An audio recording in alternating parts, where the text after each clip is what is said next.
dont je suis un des coprésidents, a réalisé autour du nouvel hôpital de Voiron. Cet hôpital, l'association Le Pivert a décidé de s'y intéresser dès le début.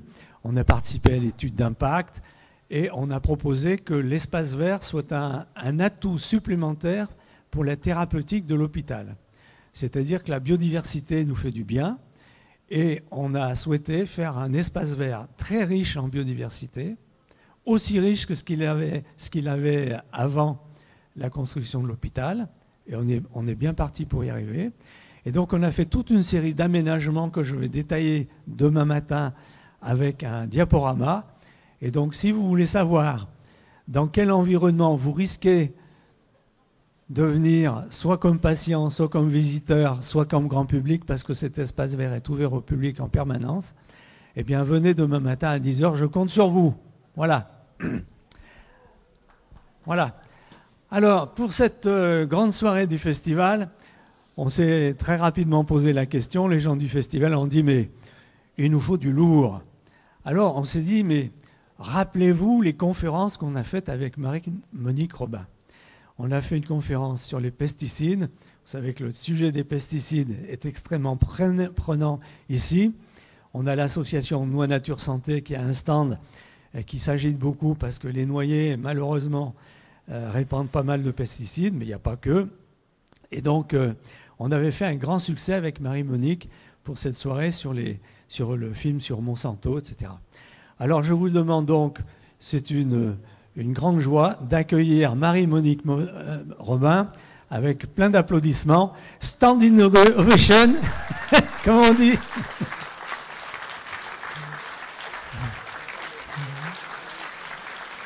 Bravo.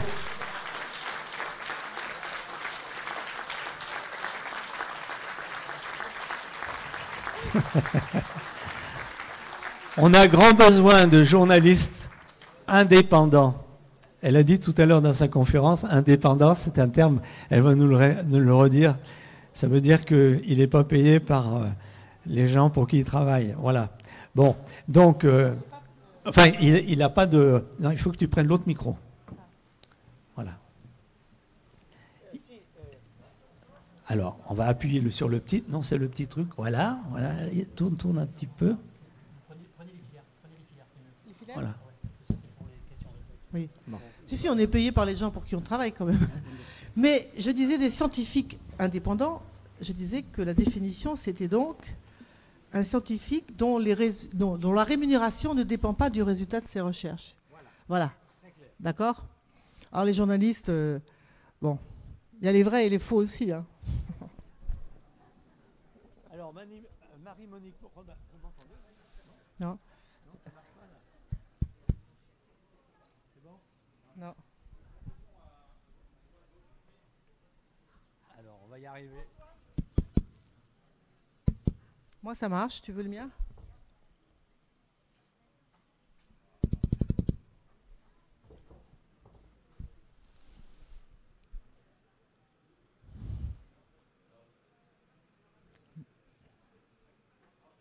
Alors, on peut parler fort, hein ? Non, prends mon micro.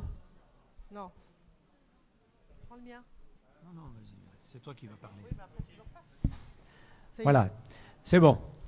Donc Marie-Monique, elle a écrit une quinzaine de bouquins sur l'environnement, l'écologie, les pesticides, etc. Elle a fait plein de documentaires extraordinaires dont certains ont été primés. Bon, vous connaissez le film sur Monsanto. C'était vraiment, d'après ce que tu nous as dit, c'est le film le plus piraté ouais. Dans le monde. Ouais. Super. Ah ben ça, c'est super. Bon, voilà. Sauf pour les droits d'auteur, mais enfin bon, à part ça. Voilà, donc on va donner la parole à Marie-Monique, qui va nous faire un exposé préliminaire, pour ceux qui n'ont pas vu le film tout à l'heure, une petite demi-heure, et puis ensuite on vous donnera la parole.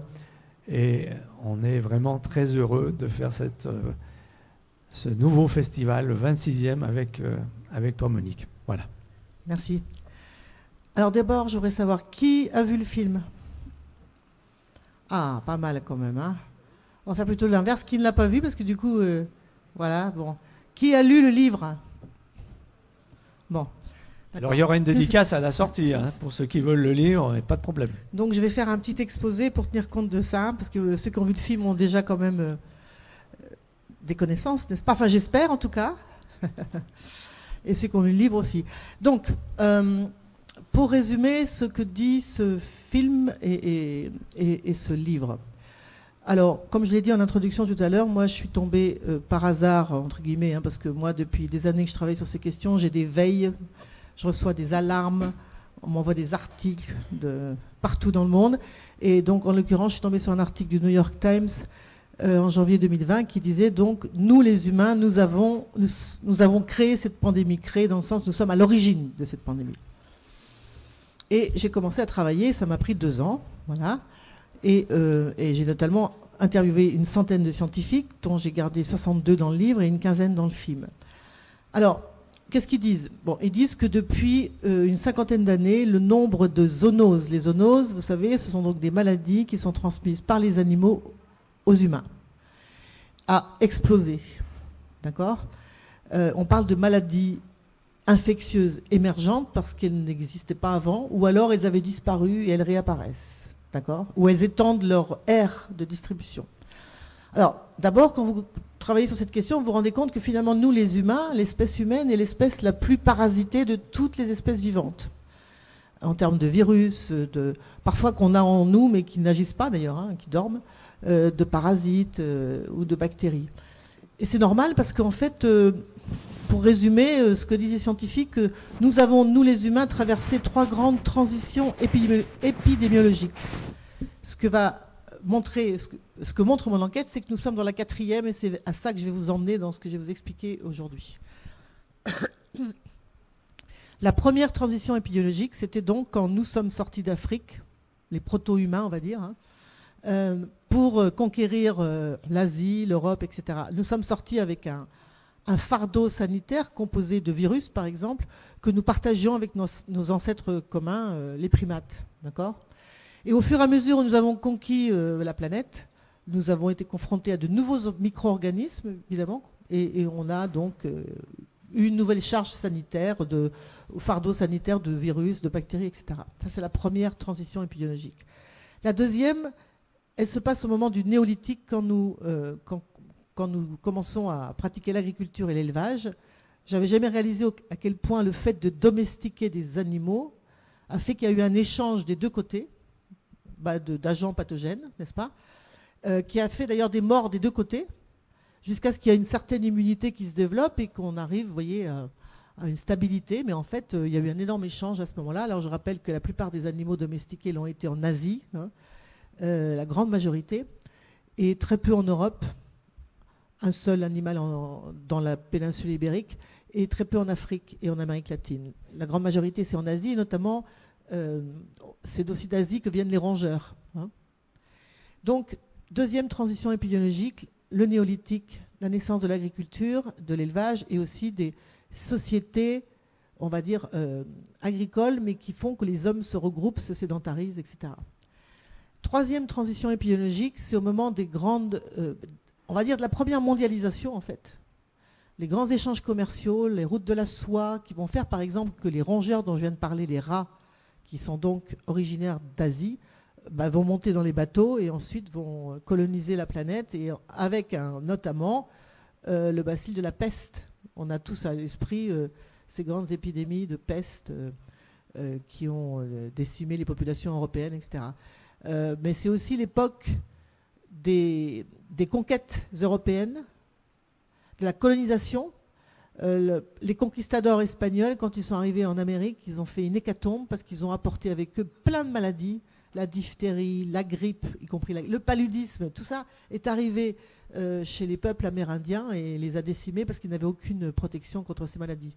Et puis l'esclavage, la traite des esclaves aussi. Donc ça, c'est la troisième grande transition épidémiologique qui va faire d'ailleurs que petit à petit, on va avoir une uniformisation des maladies sur toute la planète. D'accord ?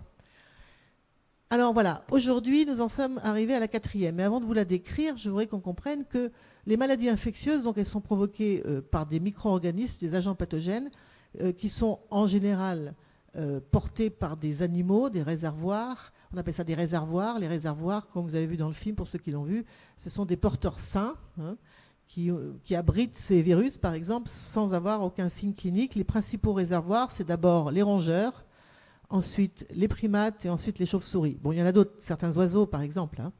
Les oiseaux sauvages, vous savez, sont réservoirs de la grippe, enfin du virus de la grippe.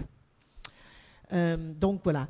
Alors, en 1980, l'Organisation mondiale de la santé a fait une grande déclaration en disant « ça y est, c'est fini, les maladies infectieuses, c'est fini ». Parce qu'ils avaient fait une campagne de vaccination contre la variole et ils avaient dit « voilà, terminé ». Pourtant, il restait encore la fièvre jaune, le paludisme, mais dans leur esprit, c'était des maladies qui concernaient les pays du Sud et ils se sont dit « maintenant, on ne s'intéresse plus aux maladies infectieuses, on va s'intéresser aux maladies chroniques qui caractérisent les pays occidentaux, les maladies cardiovasculaires, les cancers, etc. » Patatras, c'était une erreur énorme. Donc vous avez vu dans le film, 4 ans avant cette déclaration, le virus d'Ebola était apparu en Afrique. Mais je rappelle que le sida est une maladie infectieuse émergente qui provient de chimpanzés. Et vous verrez dans mon livre, auquel est associé le chercheur Serge Morand, parasitologue et écologue de la santé, il a résumé ce qu'on sait aujourd'hui sur l'émergence du VIH. Donc on sait qu'il est apparu au milieu du 19e siècle, porté effectivement par des primates, à cause de la colonisation et la déforestation que nous avons pratiquée, nous les Européens, en Afrique, pour faire l'exploitation du bois, exploiter des mines, faire des chemins de fer. Ça a fait que les populations africaines sont venues travailler sur ces chantiers.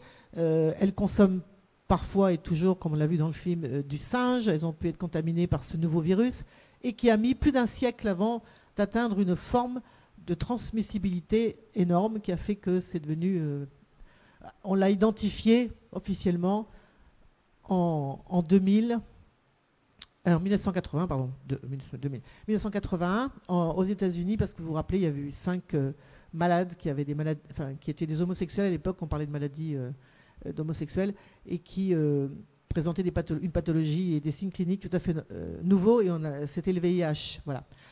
Et donc, depuis, la liste est très longue, parce que nous sommes tous concentrés sur la Covid-19, qui, je le rappelle, tue moins d'1% des gens que ce virus contamine. Je dis ça parce que quand on voit les exemples de mon film, par exemple, Ebola tue 90% des gens, MERS tue 40%, le Nipah 30%, enfin, ce sont des virus beaucoup plus dangereux.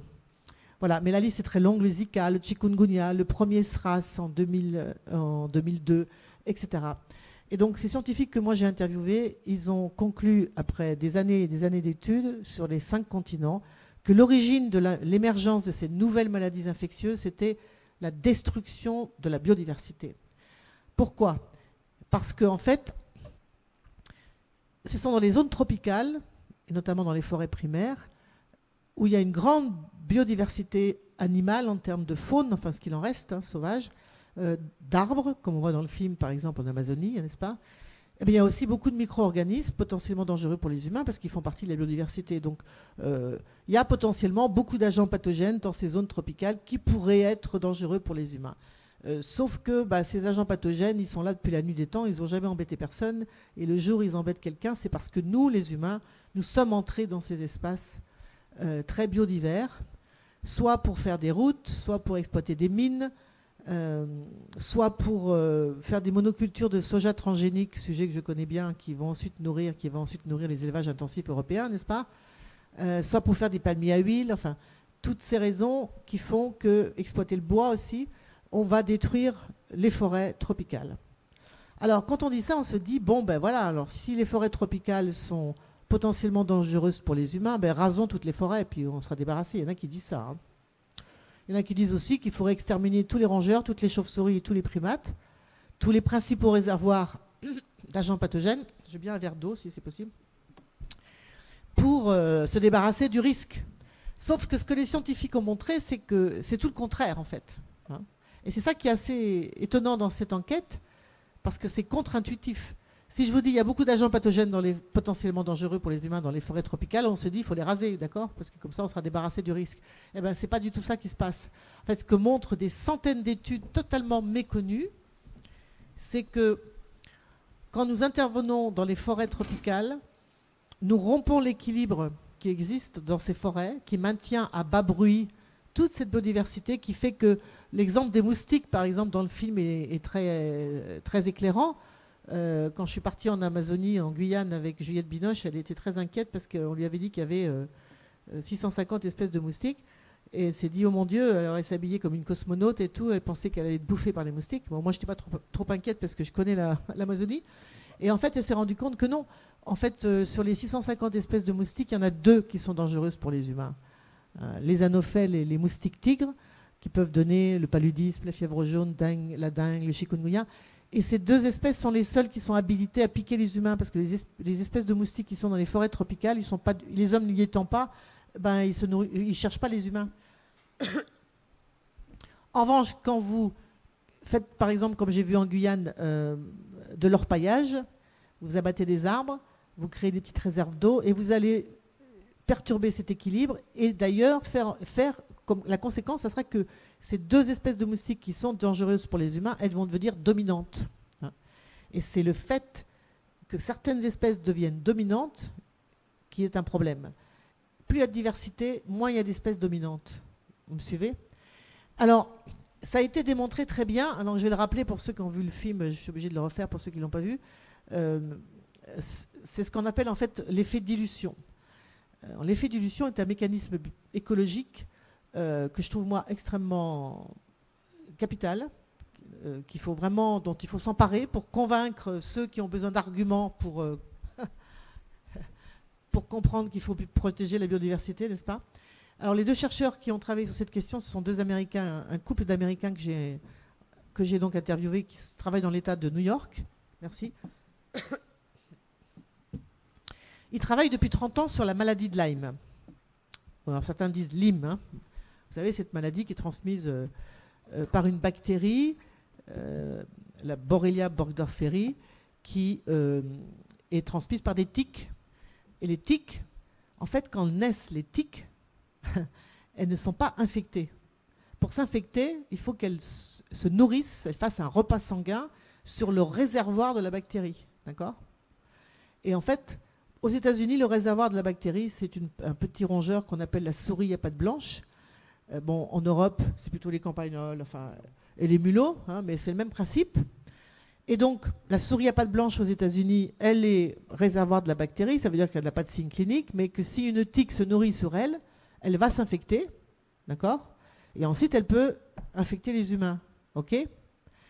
Alors, ce qu'ont montré ces scientifiques américains, et moi je suis absolument admiratif quand je vois comment ces 2 chercheurs ont travaillé 30 ans sur les tiques. C'est dingue, quoi. Et d'autres sur les rongeurs, d'autres sur les chauves-souris, enfin, bravo, hein. Donc ils ont constaté que quand on fragmente une forêt aux États-Unis, fragmenter, ça veut dire quoi? Ça veut dire on fait une route, on fait un champ de culture au milieu de la forêt. Vous voyez, un Center Park, par exemple, un Pierre et Vacances, là, tous ces... Ah ben nous, on a réussi à ne pas le faire. Hein. Bah, tant mieux, bravo, voilà. On vous applaudit. Ah oui.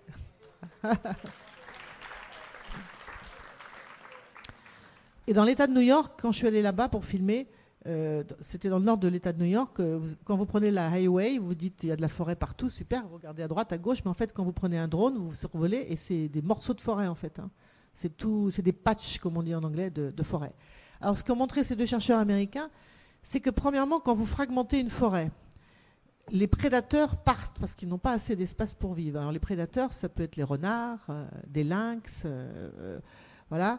Alors qui s'en vont parce qu'ils n'ont plus assez d'espace et pas de chance parce qu'en fait ces prédateurs régulaient la population des rongeurs, dont celle des souris à pattes blanches parce qu'ils s'en nourrissent, d'accord? Première chose. Ils ont montré aussi que quand vous fragmentez une forêt, partout dans le monde, hein, pas qu'aux États-Unis, vous favorisez une certaine catégorie de rongeurs qu'on appelle des rongeurs généralistes. Alors, en fait, dans la grande famille des rongeurs, je rappelle que les rongeurs, ça représente 40% des mammifères sur la planète, c'est la plus grande famille des mammifères. Il y a 2 catégories. La première, ce sont les rongeurs spécialistes, qui, comme leur nom l'indique, sont liés à des niches écologiques, ne mangent qu'un certain type de graines. Alors, vous avez vu dans le film, par exemple, quand nous sommes sur l'aire protégée de Celestún, dans le Yucatan, au Mexique, le chercheur nous présente un rongeur qui ne mange que certaines graines liées à la mangrove. Alors si vous détruisez la mangrove, ben, ce rongeur disparaît. D'accord ? Alors ces rongeurs spécialistes se reproduisent lentement, peu, et sont très sensibles aux modifications de l'environnement, évidemment, parce qu'ils dépendent d'un certain type de ressources qui, si elles viennent à manquer, ben, ils disparaissent. Les généralistes, c'est tout le contraire. Ils mangent n'importe quoi. Et ils se reproduisent très rapidement. Si vous rasez une forêt, comme j'ai vu en Amazonie, pour mettre du soja transgénique, eh ben, ils vont bouffer le soja transgénique, ce que ne fera pas évidemment une espèce spécialiste. Et en fait, dans la grande histoire de l'évolution, les parasites ont identifié que les rongeurs généralistes, mais c'est pareil pour les chauves-souris d'ailleurs, sont précisément ceux qui sont bourrés d'agents pathogènes potentiellement dangereux pour les humains, très certainement pour une raison d'adaptation qui en fait que ces espèces-là ont pu s'adapter à tous les espaces, quoi, et du coup sont des porteurs sains de plein de virus. Donc quand on fragmente une forêt, on fait disparaître les rongeurs spécialistes. Il ne reste que les généralistes qui sont les souris à pattes blanches. Les souris à pattes blanches sont des rongeurs généralistes. Donc vous avez compris que quand vous avez une tique, alors je rappelle que la tique, on finit presque par tomber amoureux des tiques en fait, hein, quand on les écoute raconter les histoires. Hein. La tique, elle naît, elle fait 3 repas sanguins en 2 ans, c'est tout. Un quand elle naît. Il lui faut un mammifère qui passe par là ou un vertébré, un repas sanguin, elle reste 6 jours accrochée, elle retombe, elle a pris 1000 fois son poids. Puis après, elle digère pendant 8 mois. Puis après, c'est une nymphe, elle attend là, elle est sur une petite feuille. Enfin, vous avez vu dans le film, ça saute pas, hein, ça reste au niveau du sol. Elle est sur une petite brindille, elle attend que repasse un mammifère ou un oiseau pour faire son 2e repas sanguin. Elle en fera un 3e, puis après, terminée, elle meurt au bout de 2 ans. Eh bien, évidemment, s'il y a une grande diversité de mammifères autour d'elle, la probabilité qu'elle se nourrisse sur une souris à pattes blanches est évidemment réduite, diluée. Vous m'avez suivi ? Donc, plus il y a de diversité, moins il y a de risque d'avoir la maladie de Lyme. Les chercheurs ont montré que dans des parcelles fragmentées de forêt, il y a 5 fois plus de risque d'attraper la maladie de Lyme, parce que quasiment toutes les tiques sont infectées, parce que la souris à pattes blanches ou le mulot vont dominer. C'est pour ça qu'on a besoin des renards, par exemple, qu'on a besoin des loups, qu'on a besoin, enfin, etc., de tous les prédateurs. Quand on supprime les prédateurs, on déséquilibre la chaîne du vivant et en fait domine certaines espèces dont on a besoin par ailleurs, hein, parce que la souris à pattes blanches, on en a besoin. On découvre dans le livre qu'elle mange des chenilles qui peuvent attaquer les arbres. Donc les souris à pattes blanches, ok, mais pas que des souris à pattes blanches. C'est ça le truc, d'accord ? Donc ça s'appelle l'effet dilution et ça a été vérifié pour beaucoup de maladies vectorielles, alors toutes les maladies avec les tiques, les moustiques, etc. Mais aussi, comme on voit dans le film, des maladies non vectorielles, comme les maladies à hantavirus, qui sont aussi originaires de rongeurs. Donc ça s'appelle l'effet dilution. Et ça montre qu'effectivement, la biodiversité, comme je dis souvent avec un peu d'autodérision, ce n'est pas un supplément d'âme pour bobo écolo à vélo. C'est véritablement, alors non seulement notre maison commune, parce qu'on on dépend d'elle pour vivre, ça c'est une chose, et deuxièmement, elle a un rôle très très méconnu qui est de réguler les maladies, en fait, l'émergence de maladies. Donc voilà, alors un exemple, alors ça c'est le premier facteur d'émergence des maladies infectieuses, c'est donc la déforestation, ça c'est clair, très bien démontré par plein d'études. Le deuxième facteur, c'est l'élevage intensif qui sert d'amplificateur. En fait, vous avez vu aussi dans le film, un virus qui provient d'une chauve-souris, il ne saute jamais à l'homme directement. C'est pour ça que ce n'est pas un risque en fait. Parce qu'il n'est pas adapté. Il faut un hôte intermédiaire, c'est souvent un mammifère qui sert de pont épidémiologique qui va faire que ce virus zoonotique originaire de la chauve-souris va s'adapter, se transformer, muter, pour ensuite pouvoir contaminer les humains. Alors, il y a des candidats animaux qui sont vraiment, pour nous, c'est nickel, quoi. Hein. Les cochons, par exemple. Les cochons, on partage 95% de nos gènes avec eux. Donc, comme c'est dit dans le film, hein, si vous voulez humaniser un virus de chauve-souris, faites-le passer par la case cochon et bingo, ça passera à l'homme directement. Alors, il y a un exemple dans le film et le livre que je donne souvent, qui est l'exemple du virus Nipah, qui est apparu à la fin des années 1990 en Malaisie. On déforeste sur l'île de Bornéo pour implanter des monocultures de palmiers à huile. Les chauves-souris qui vivent dans cette forêt sont obligées de s'enfuir. Alors, je vous l'ai dit, les chauves-souris sont un réservoir important d'agents pathogènes potentiellement dangereux pour les humains. elles sont même bourrées de virus, parce qu'en fait, alors là, moi, je suis tombée amoureuse des chauves-souris. Là, vraiment, j'aurais jamais pensé, parce qu'on a tous un peu une image, c'est extraordinaire. Alors là, c'est une déclaration, parce que, tu sais, moi, c'est ma spécialité, les chauves-souris. Alors, de t'entendre dire ça dans des interviews que tu as faites, franchement, tu es dans mon cœur. Hein. Franchement, alors c'est aussi une famille très très très grande. Hein. Il y a vous voyez dans le film, on voit quelques dessins déjà de. D'ailleurs, j'ai oublié de faire applaudir Valentine Plessis qui a fait les dessins dans le film pour ceux qui l'ont vu. Ah oui, oui. Alors là, c'est génial. Ces dessins sont extraordinaires. Quand j'ai fait une avant-première du film au Muséum d'Histoire Naturelle avec Bruno David, le président, il m'a dit, ils sont magnifiques ces dessins. Alors on va faire un livre avec les dessins, je vais écrire le texte, les dessins de Valentine, qui sera coédité par les éditions Quae et le Muséum d'Histoire Naturelle. Et Bruno David a proposé de faire une exposition sur les grilles du Jardin des Plantes avec les dessins de Valentine, donc c'est formidable. Avant de partir en tournage, à chaque fois, j'appelais les scientifiques, je leur disais, donnez-moi une liste de 10 à 12 animaux du pays où on va aller, soit ils sont endémiques, c'est-à-dire on les trouve que là-bas, ou ils sont menacés d'extinction, ou ils sont liés à des maladies potentiellement dangereuses pour les humains. Et donnez-moi les noms en latin, parce qu'évidemment, chauve-souris, c'est ptéropus, c'est pas chauve-souris, quoi. Vous avez vu, enfin, il n'y en a pas une, enfin, elles se ressemblent, enfin, elles sont toutes très différentes, extraordinaire, hein, la diversité. Ptéropus, c'est chien volant. Voilà. Non, ptéropus, c'est non, c'est le renard volant. Oui, chien ou renard volant, c'est la même chose en français. Volant. Voilà, et qui ont d'ailleurs des ailes incroyables et qui peuvent voler sur des milliers de kilomètres. Ptéropus, c'est lié au nipah, hein, c'est pour ça que je vous parlais de ça. Chauve-souris frugivore. Voilà, donc c'est une très grande famille. Alors vraiment, elle dessinait les dessins, je termine mon histoire, avec les noms latins. Après, j'arrivais sur place et les scientifiques regardaient et disaient « Waouh, c'est génial, quoi, c'est vraiment... voilà ». Alors, elles sont, comme tu dis, elles ont des régimes alimentaires très différents. Il y en a qui sont frugivores, qui mangent que des fruits, d'autres qui sont carnivores, d'autres qui sont insectivores, d'autres qui sont hématophages, qui vous savez, qui ont besoin de sang. Une demi-cuillerée à café de sang pour les... Les vampires. Voilà, les vampires. Uniquement en Amérique centrale et du Sud. Voilà, Desmodus. Je vous rassure. Hein. Ouais. Mais les chauves-souris vampires, entre guillemets, Desmodus, elles ne s'attaquent jamais aux humains. Parce qu'encore une fois, elles ont leur proie, ce sont des gros mammifères en général. Il y a une seule étude qui a montré qu'une fois, parce qu'elles ont besoin d'une demi-cuillère à café tous les jours de l'équivalent de sang pour se nourrir. En Amazonie, on déforestait pour faire du soja transgénique de ma compagnie préférée qui est... Bravo. On fait ouh.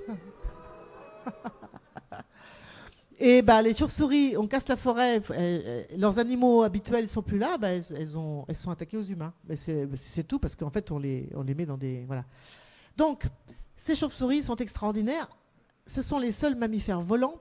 Bon, je ne rentre pas dans tous les détails, vous allez lire mon livre pour ceux qui ne l'ont pas lu, il y en avait un paquet, donc là, après, vous allez là-bas. Les sorties en poche, je sais pas, ça ne coûte pas cher, n'est-ce pas, madame la libraire?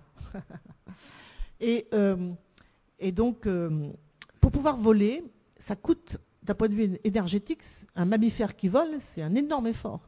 Donc elles ont développé au fil c'est pareil, hein, des millions d'années, un métabolisme particulier qui font qu'elles ont une température corporelle élevée, hein, qui leur permet de faire cet effort énorme de voler.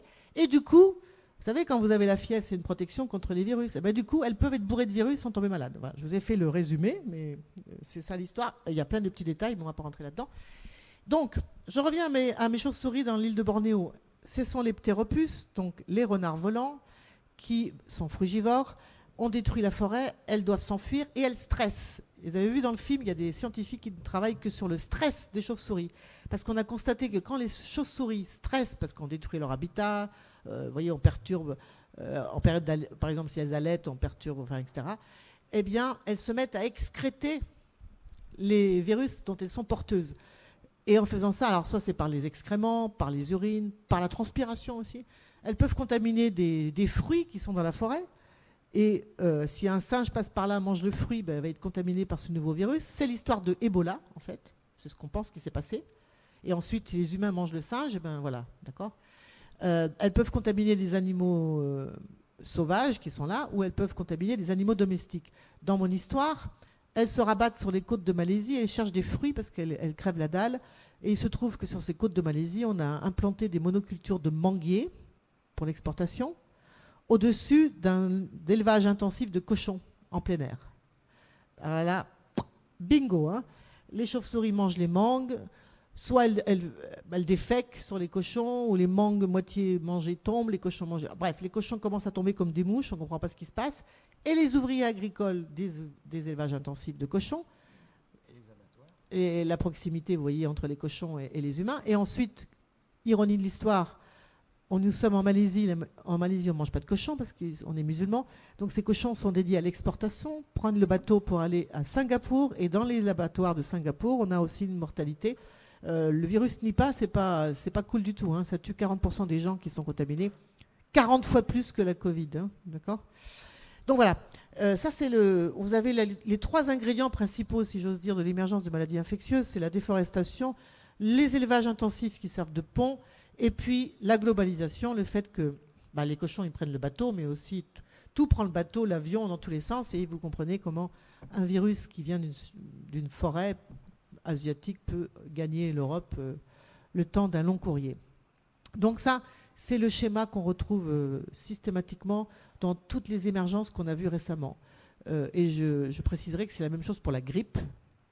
Dans mon livre, je n'ai pas parlé de la grippe dans le film, parce que je ne peux pas tout dire, mais dans le livre, je m'y intéresse, évidemment. Le virus de la grippe provient d'animaux sauvages, enfin d'oiseaux sauvages, mais ces virus d'oiseaux sauvages ne peuvent pas contaminer les humains. Il faut qu'ils transitent. Alors, si le cas le meilleur pour ce virus grippal et que ça fasse une pandémie chez les humains, qui transite par les élevages de poulets, premièrement, première étape, intensive, c'est ce qui s'est passé avec, par exemple, la grippe H1N1, H5N1, voilà. Et ensuite, si un élevage de cochons pas loin, encore mieux, parce qu'un virus qui est passé chez les poulets a peu de chances de passer chez les humains. Il passe par la case cochon. Et là, c'est ce qui s'est passé en 2009. On a eu très peur, vous savez, parce qu'on parlait de grippe porcine aviaire, parce qu'il y avait tous ces ingrédients. Donc vous voyez que nos pratiques agricoles ont un rôle très important. Et pour la grippe, c'est bien clair. La grippe a toujours existé, sauf qu'il y a de plus en plus d'épidémies, parce qu'on a de plus en plus d'élevages intensifs, qui font qu'on balade tout dans tous les sens, les poussins qui vont ensuite être engraissés je ne sais pas où, et puis transbahutés je ne sais pas où, etc. etc. Et ce qui est dramatique dans notre manière d'affronter ces crises-là, c'est qu'on va toujours plus loin dans ce modèle agro-industriel, au lieu de se dire c'est ça qu'il faut arrêter, quoi, hein, voilà. Et on fait payer les producteurs de poulets bio en plein air, on leur fait abattre leurs animaux, ce qui fait finalement que ceux qui s'en sortent, c'est les gros, enfin bref. C'est tout un modèle qui est très clair et que les scientifiques ont très bien décrit. Malheureusement, on ne les écoute pas assez. Donc voilà, alors ça c'est donc... voilà. Et avant, donc, parce que ça fait déjà pas mal de temps que je parle, hein, je peux parler tout le temps que vous voulez, hein, mais je préférais qu'on interagisse. Ce que je voulais dire pour finir quand même, je voulais parler de la 4e transition épidémiologique. Alors, dans le livre, le chapitre 5, il y a beaucoup de gens qui m'ont dit merci, on comprend mieux et tout ça. C'est pas dans le film, malheureusement. Alors, je vais certainement faire un film à part là-dessus. C'était dédié au rôle de la liaison entre la biodiversité extérieure et la biodiversité intérieure. C'est-à-dire l'impact de la biodiversité extérieure sur notre microbiote intestinal et cutané. Beaucoup d'études montrent, encore une fois, ce n'est pas dans le film, je ne pouvais pas, sinon ça aurait fait 3 heures, que nos enfants, ça se joue entre 0 et 2 ans. Là, je résume les études. Hein. 0 et 2 ans, il ne faut pas rater le coche quand même. Hein. Donc ça commence dans le monde de la mer. Hein. Si on veut qu'ils aient un microbiote très riche, et donc un système immunitaire très fort, pour les mettre à l'abri des excès inflammatoires qui se traduisent par de l'asthme, des allergies alimentaires, des intolérances alimentaires, des maladies auto-immunes, la maladie de Crohn, toutes ces maladies qui frappent notre jeunesse aujourd'hui, eh bien, il faut que ces enfants, entre 0 et 2 ans, ils soient confrontés à un maximum de microbes. Tout le contraire de l'hygiénisme, tout le contraire. C'est-à-dire qu'il faut les laisser crapahuter, mettre des vers de terre dans la bouche, avoir des poulets, de tout ce que vous voulez, et pas les laver, arrêter de les laver, relaver, surtout pas avec des produits qui en plus ont des perturbateurs endocriniens, etc., etc. Et je vais vous citer 2 études, parce que c'est tout, après il y en a d'autres dans le livre, mais voilà, je ne peux pas tout vous dire là maintenant. Aux États-Unis, plusieurs chercheurs ont comparé une cohorte d'adultes qui sont nés soit dans des fermes laitières bio. Alors, ferme laitière bio, ça veut dire que les vaches, elles mangent. Alors, de l'herbe, voilà. Quand il y en a encore dans les champs, parce que c'est encore... Voilà, de l'herbe, il y a du foin. Et en général, dans ces fermes, il y a du lait non pasteurisé, parce que c'est un autre point très important. Ah, laissez nos bactéries sur nos fromages, je vous en supplie. Et puis, un groupe d'adultes nés dans une ferme laitière, mais pas bio. Donc, installation avec stabulation, avec les vaches, elles mangent du maïs, du soja, elles ne sortent pas, etc. Le lait est hyper pasteurisé, etc., etc. Résultat, mais c'est frappant, hein, c'est vraiment incroyable, quoi. Dans le premier groupe, 0 asthme, 0 allergie, 0 maladie de Crohn, 0 diabète de type 2, 0 obésité, et dans l'autre groupe, tout ce que je viens de vous décrire. Voilà. Et la deuxième étude que je trouve passionnante, que je vous résume très rapidement, parce que c'est un énorme travail de 30 ans qui a été fait dans la Carélie. Alors ça se passe, on est en Finlande. Après la Seconde Guerre mondiale, la Finlande a dû abandonner une partie de la Carélie, une région dans le nord du pays, à l'Union soviétique, parce qu'elle avait fricoté avec Hitler, enfin bref. Du coup, ils sont restés avec une région amputée qu'ils ont appelée la Carélie du Nord, et l'autre, du côté soviétique, ça s'appelait la République soviétique de Carélie, c'était la 16e République de l'URSS. Très intéressant parce que du coup, pendant 50 ans, il y a eu le mur, enfin, il y a eu la séparation de ces populations qui, évidemment, avaient les mêmes gènes, la même langue, les mêmes habitudes, etc., sauf qu'il y avait deux modèles économiques totalement différents. Côté soviétique, on a continué comme avant la guerre, l'agriculture familiale, pas de pesticides et tout ça, parce qu'en plus c'était très loin, ils s'en foutaient. Enfin bon, ils ont continué à vivre comme avant. Beaucoup de forêts, beaucoup d'arbres, polyculture, élevage, etc. Et de l'autre côté, tout le contraire. Beaucoup de bétonisation, malbouffe et tout. Et à un moment, donc, un chercheur que j'ai donc interviewé, qui est l'un des plus grands allergologues du monde, a été contacté par le ministère de la Finlande, de la santé de Finlande, parce qu'il voulait comprendre pourquoi en Carélie du Nord, il y avait énormément de maladies cardiovasculaires et d'asthme surtout, hein, donc, qui sont des allergies, hein, maladies allergiques. Et il commence à travailler là-dessus, et du coup, entre-temps, l'Union soviétique s'effondre, et il est aussi contacté par la République de Carélie, parce qu'eux, ils n'ont pas du tout d'asthme, et bref, il commence à faire une étude qui a duré 30 ans, 30 ans à comparer les deux types de population. Et en fait, ils en ont conclu que côté soviétique, les adolescents, par exemple, qui étaient en contact avec depuis l'enfance, avec beaucoup d'agents pathogènes, enfin de microbes, quoi, en fait, microbes, eh bien, avaient un très riche microbiote cutané, microbiote intestinal, et ça les mettait à l'abri des excès inflammatoires, et que de l'autre côté, c'était le contraire. Ils ont même comparé l'eau des cantines. Côté soviétique, il y avait des bactéries dans l'eau. Tant mieux. Alors évidemment, il ne faut pas trop de bactéries, mais pas trop d'eau de javel non plus, parce que l'eau de javel, ça détruit tout, et ça détruit. Il vaut mieux avoir des bactéries que de l'eau de javel, dans bien des cas.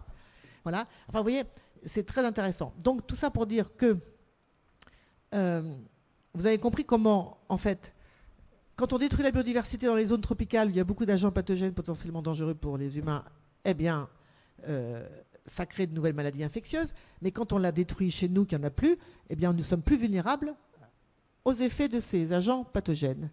Et tout ça pour dire que, contrairement à ce qu'on nous a dit, il n'y a pas eu d'hécatombe de la Covid-19 en Afrique, c'est un mensonge. On le maintient parce qu'on a envie de leur fourguer nos vaccins. Mais moi, je peux vous dire, je suis allé au Gabon, je suis allé au Kenya, je suis allé à Madagascar, je cite des études, c'est pas moi qui le dis, hein, très bien faites dans mon livre, publiées dans des grandes revues, etc., et Serge Morand l'a confirmé pour la Thaïlande, Gaël Maganga qu'on voit dans le film pour le Gabon. Les seuls morts qu'il y a eu en Afrique ou en Asie, c'est dans les grandes villes. Pourquoi? Parce qu'en fait, une autre étude que je cite dans le livre montre que si vous comparez le microbiote intestinal d'un habitant de Bangkok avec celui de New York ou de Libreville ou de Paris, c'est le même. 0. Même malbouffe, même béton, même obésité. Donc, en fait, l'uniformisation des maladies, ça y est. Hein, mais là, c'est les maladies chroniques. C'est dû à ce manque d'exercice, à ce manque de diversité, y compris alimentaire, parce que la biodiversité, ça passe par l'assiette, évidemment. Hein. Quand je dis que ça commence dans le ventre de la mère, ça veut dire que la maman, il faut qu'elle mange plein de choses biodiverses, sans pesticides, avec un peu de microbes, là, pour stimuler. Voilà. Les seuls morts qu'il y a eu, c'est dans les villes. Dans les campagnes, et Serge Morand, quand j'étais en Thaïlande, dans le nord de la Thaïlande, il me l'a confirmé, ils ont fait une étude en prélevant le sang de villageois dans les zones rurales, ils ont tous des anticorps contre la Covid-19, mais il n'y a pas eu de malade ni mort. C'est ce qu'on appelle l'hypothèse de la biodiversité qui protège des excès inflammatoires. Vous avez bien suivi dans l'histoire de la Covid-19 qu'il y avait donc des facteurs de comorbidité qui faisaient que parfois on avait ce qu'on appelait des orages de cytokines, c'est-à-dire des orages inflammatoires très très violents qui pouvaient se traduire par soit atteindre les poumons, et qui faisaient qu'on pouvait en mourir. Et c'est très intéressant parce qu'on comprend du coup comment la biodiversité est centrale dans tout ça. Pour l'émergence de ces maladies infectieuses, évidemment, quand on la détruit. Quand on la détruit, ça contribue aussi à la prolifération des maladies chroniques. Si vous rajoutez évidemment les pesticides, mais les pesticides, ils contribuent à la destruction de la biodiversité, c'est clair. Les perturbateurs endocriniens, etc. Vous comprenez pourquoi aujourd'hui, bon, il y a 9 millions de personnes, par exemple, sur la planète qui meurent à cause de la pollution de l'air, 2 fois plus que la Covid en 2 ans, d'accord ? Moi, j'aimerais bien qu'on mette autant d'énergie à combattre la pollution de l'air qu'on l'a mis, entre guillemets, à combattre ce virus, finalement, pas très mortel. Voilà. Donc, vous voyez, donc, la 4e transition épidémiologique, c'est quoi ? D'après ce que dit notamment Serge Morand, mais aussi d'autres scientifiques, elle caractériserait l'Anthropocène. Donc l'Anthropocène, vous savez ce que c'est. Donc cette nouvelle ère géologique où l'homme et les humains sont la principale force de transformation des écosystèmes et du coup responsable de la 6e extinction des espèces, qui est quand même incroyable quand on y réfléchit bien quand même. La 5e, elle a eu lieu il y a 65 millions d'années. 82% de la biodiversité a disparu. On parle toujours des dinosaures, mais il y a eu, voilà. Nous, en 2 siècles, on provoque la 6e. C'est dingue quand on réfléchit, absolument dingue. Donc l'Anthropocène, c'est ça. Ça se caractérise par l'extinction de la biodiversité, le dérèglement climatique, etc. Mais aussi par un double fardeau sanitaire qui va peser de plus en plus sur les sociétés, évidemment, en termes de soins. L'explosion des maladies chroniques, n'est-ce pas ? Qui font plus de morts dans toutes nos familles et jeunes, avec des maladies qu'on ne connaissait pas avant. Moi, quand j'ai interviewé ces scientifiques, j'ai compris pourquoi moi je suis mère de 3 jeunes femmes. Dans leur entourage, il y en a, tout le monde, tous les gamins, ils ont intolérance au gluten, au lactose, au blanc d'œuf. Et tu te dis, mais qu'est-ce que c'est que ce truc, quoi ? Qu'est-ce que c'est que ça, quoi ? Voilà, on comprend pourquoi. Trop d'hygiénisme, pas assez de biodiversité, trop d'abattage d'arbres, pas assez d'animaux, etc. Trop de nourriture industrielle, etc., etc. Et donc voilà, donc double fardeau sanitaire, maladie chronique en pleine explosion et pandémie infectieuse qui risque d'être bien plus grave, excusez-moi d'insister, que ce qu'on vient de vivre. Parce que imaginez qu'il y a un Ebola, parce qu'ils surveillent de très près le virus Ebola en Afrique, parce qu'ils craignent qu'il mute pour se transmettre par voie aérienne. Si c'était le cas, vous imaginez, 90% de morts, voilà. Sans parler de tout ce qui nous attend quand le permafrost aura fondu et aura libéré tous ces virus qui sont piégés dans les glaces depuis la nuit des temps, etc., etc. Donc, double fardeau sanitaire. Et l'origine de ce double fardeau sanitaire, j'insiste, c'est la destruction de la biodiversité. Avec tout ce qui va avec, les pesticides et tout ça, bien sûr. Donc voilà. J'arrête là parce que vous avez certainement des questions maintenant. On va te permettre de boire un petit coup. Et puis, moi, j'aimerais donner 2-3 éléments sur le film parce que j'ai trouvé vraiment ce film extraordinaire. Pourquoi ? Parce que nous, en tant que naturalistes, en France, on se rend compte qu'on a vraiment une grosse difficulté à faire comprendre ce que c'est que la biodiversité. Tout le monde est d'accord avec. Aucun élu va dire « je suis contre la biodiversité ». Ils sont tous pour. Mais ils ne savent pas ce qu'il y a derrière. Ils ne connaissent pas les principes, ils ne connaissent pas les espèces. Et donc forcément, l'action manque. Et ce film est vraiment, au niveau pédagogique, extraordinaire. Et moi, j'aimerais qu'on fasse aussi un film de la même qualité sur la biodiversité que nous avons en France. Parce que c'est les mêmes problèmes. C'est exactement les mêmes situations. Et ça nous aiderait vraiment beaucoup d'avoir ce film. Et concrètement, si vous pouvez retenir une chose, la diversité est source d'équilibre. C'est un des théorèmes les plus importants de l'écologie moderne. Diversité des langues, diversité des fromages, diversité de la biodiversité. C'est ça qui crée l'équilibre.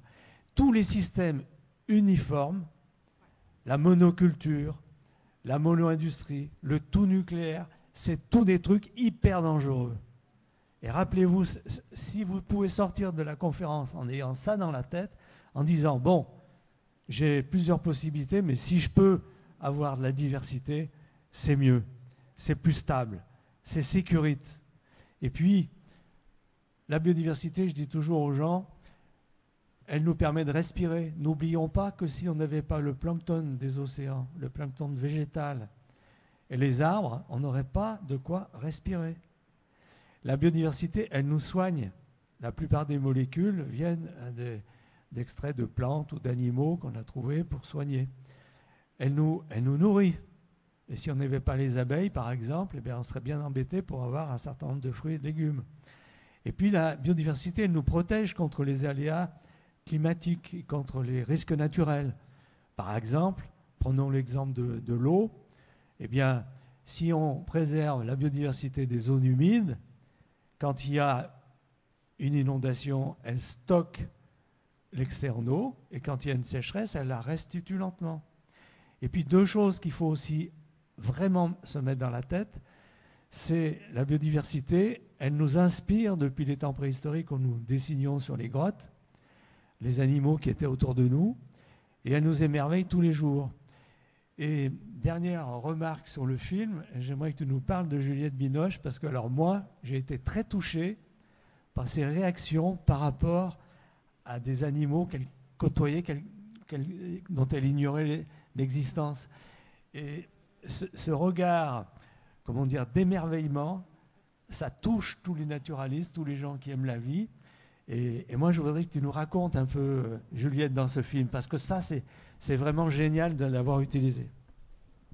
Oui, bah oui, je vous l'ai dit en introduction tout à l'heure, hein, c'était un peu le pari, parce qu'en fait, ce qu'elle apporte, Juliette, c'est à la fois... Bon, elle n'y connaît rien en sciences, donc du coup, bon, vous avez vu, les questions, c'est évidemment moi qui les écrivais. Elle a toujours son papier à la main, parce qu'elle a dit, moi, j'apprends, et vous apprenez avec elle, du coup. Hein. Mais elle fait ses pas de côté. Est-ce que les tiques sautent? C'était une question que je n'avais pas écrite, mais que j'ai gardée. Parce que une question... et donc, du coup, ça contraint les scientifiques à faire un effort pédagogique encore plus grand, parce qu'ils savent qu'en face d'eux, ils ont quelqu'un qui n'y connaît rien. Et puis, deuxièmement, elle a une très grande sensibilité. Et donc, je me rappelle dans la mangrove, quand on était dans la mangrove à Célestune, on était tous très émus. C'était magnifique, hein, ce tunnel de palétuvier, non, mais absolument extraordinaire, quoi. Et elle nous transmet son émotion.